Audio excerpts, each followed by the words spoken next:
एक समय की बात है। एक राजा के दरबार में एक विदेशी व्यापारी आया।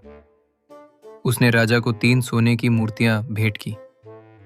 तीनों मूर्तियां दिखने में बिल्कुल एक जैसी थीं। उनका आकार, वजन और चमक सब बराबर था। व्यापारी ने राजा के सामने एक चुनौती रखी। महाराज, ये तीनों मूर्तियां दिखने में एक जैसी हैं, लेकिन इनका मूल्य अलग अलग है। इनमें से एक सबसे अच्छी, एक औसत और एक सबसे खराब है। क्या आपका कोई दरबारी इनकी पहचान कर सकता है? राजा ने अपने सबसे बुद्धिमान मंत्रियों को बुलाया। सबने मूर्तियों को गौर से देखा, उन्हें तौला, पर कोई भी उनमें अंतर नहीं बता पाया। तभी राजा के सबसे चतुर मंत्री ने अनुमति मांगी और एक बारीक धागा लेकर आया। मंत्री ने पहले धागे को पहली मूर्ति के कान में डाला। धागा मुंह से बाहर निकल आया। मंत्री ने दूसरी मूर्ति के कान में धागा डाला। इस बार धागा दूसरे कान से बाहर निकल आया। अंत में मंत्री ने तीसरी मूर्ति के कान में धागा डाला। वो धागा सीधे अंदर पेट, हृदय चला गया और बाहर नहीं निकला।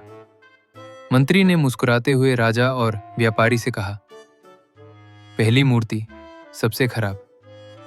ये उन लोगों की तरह है जो एक कान से सुनते हैं और उसे तुरंत बिना सोचे समझे दूसरों को बता देते हैं। ऐसे लोग भरोसेमंद नहीं होते। दूसरी मूर्ति औसत।